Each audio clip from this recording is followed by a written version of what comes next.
l'autre. Catherine André, que sait-on du début du déroulement de cette opération russe en Ukraine ? Bien, ça y est, on l'a entendu, les troupes russes ont lancé leur offensive en Ukraine, les troupes terrestres. Pour rappel, il y avait 200 000 soldats russes qui étaient massés à la frontière. Mais ce qui est intéressant de souligner, c'est que l'offensive russe, elle ne se limite pas seulement au Donbass.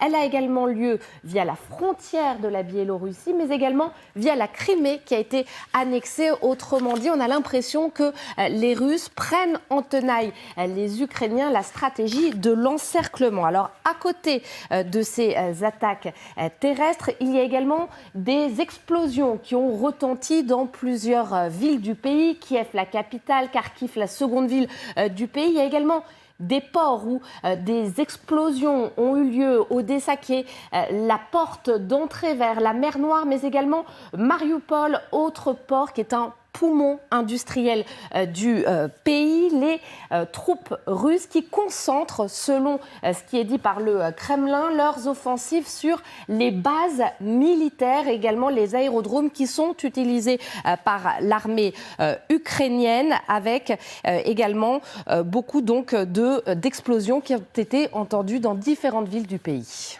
Pas de panique, nous allons vaincre, c'est ce que dit ce matin le président ukrainien, mais est-ce que l'Ukraine a les moyens de se défendre? Son armée... Catherine. Pardon. Je le disais.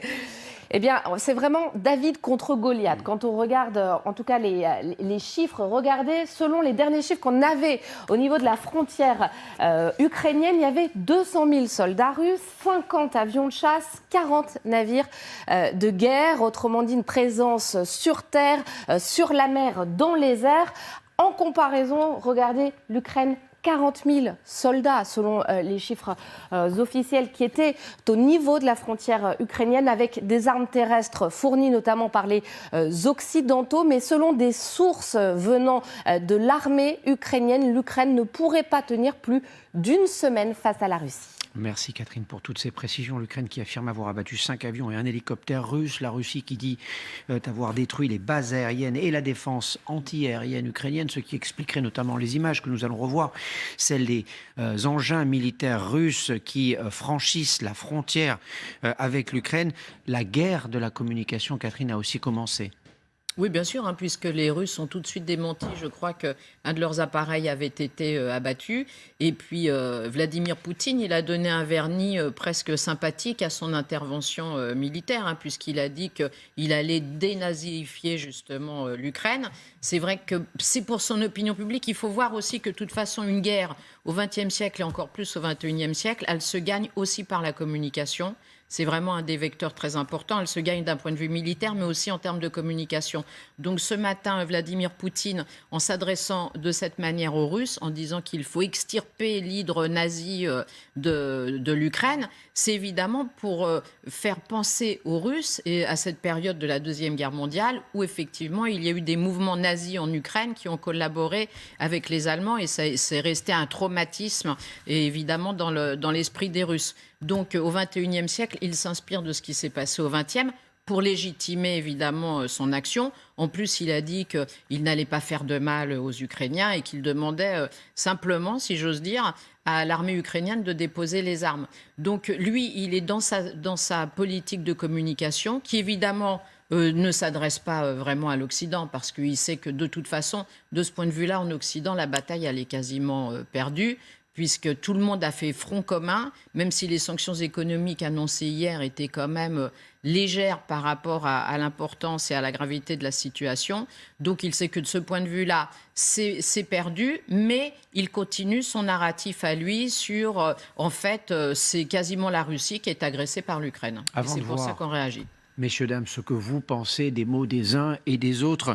Rendons-nous en Ukraine où se trouve Michel Scott pour LCI et TF1. Il est dans la ville de Marinka. C'est une petite ville proche de Donetsk. C'est dans l'est du pays. Et voici ce qu'il a pu constater sur place. Les Russes ont lancé leur attaque en plusieurs endroits dans cette partie orientale de l'Ukraine où nous nous trouvons. Nous avons clairement entendu depuis ce matin des bombardements lourds dans la direction sud, le long de cette ligne de front du Donbass sur laquelle nous nous trouvons, mais également à l'intérieur des terres, dans la direction de l'ouest où nous savons que des concentrations de troupes ukrainiennes sont positionnées. Et puis, nous avons appris que des assauts aussi avaient été lancés, en tout cas des incursions dans la partie nord, c'est-à-dire vers Louhansk, et puis dans la direction ensuite de Kramatorsk, mais dans la direction d'une pénétration à l'intérieur de l'Ukraine. Quelle est la réponse de l'armée ukrainienne? Dans ce secteur, il n'y en a pas ce matin, il n'y a pas de tir lancé vers la partie adverse, mais on se demande bien d'ailleurs comment l'armée ukrainienne va pouvoir résister à cet assaut de grande envergure en plusieurs points du pays. Et ce que dit le président ukrainien ce matin, c'est « nous allons vaincre ». Ça, ce sont les mots, évidemment, de Volodymyr Zelensky. Est-ce qu'il en a les moyens? On l'a vu en termes de force militaire, ça va être compliqué pour les Ukrainiens. Cette guerre de la communication, Olivier Schmitt, dont on parlait tout à l'heure, pourquoi est-elle cruciale au moment où la Russie envahit, en ce moment même, ce territoire ukrainien? Mais comme ça a été expliqué, il y a un enjeu de légitimation politique interne qui est assez clair. Clausewitz disait l'agresseur est toujours pacifique parce que de toute façon, il préfère que la personne qui est agressée dépose les armes. Donc évidemment, il va toujours se présenter comme étant un défenseur de la paix. Et c'est ce que demande Vladimir Poutine dans son adresse télévisée ce matin. Évidemment. Il y a quand même un aspect complètement délirant qui consiste à dire nous n'imposerons rien à personne par la force au moment où il lance une invasion militaire. Enfin, c'est quand même une déformation de la réalité qui est assez caractéristique de toute façon dans la manière dont la communication de ce régime fonctionne. Donc il y a effectivement un enjeu de politique interne. Il y a aussi, à mon avis, une espèce de cohérence du discours qui a consisté à dire depuis 2014 que le régime issu de la révolution de Maïdan était structurellement illégitime, qu'il était de toute façon contrôlé par des néo-nazis. C'est effectivement une constante du discours russe depuis 2014, ce qui revient à peu près à dire que la France est un pays trotskiste parce que M. Poutou existe dans le paysage politique. C'est à peu près le même niveau d'argument. Donc il y a cet enjeu de cohésion interne. En revanche, là où je ne serais peut-être pas d'accord avec madame, c'est qu'il y a à mon avis aussi un mini-enjeu envers les publics occidentaux parce qu'il y a une partie des audiences politiques dans les pays occidentaux qui adhèrent en fait à ce discours, qui ont adhéré à ce discours et qui ont besoin en fait d'avoir de la part de Vladimir Poutine ce signal de cohérence parce que ça leur permet de pouvoir elles-mêmes dire vous avez bien vu depuis 2014, ce sont les États-Unis, ce sont l'OTAN qui agressent la Russie. D'ailleurs, il faut se défendre contre les néo-nazis ukrainiens.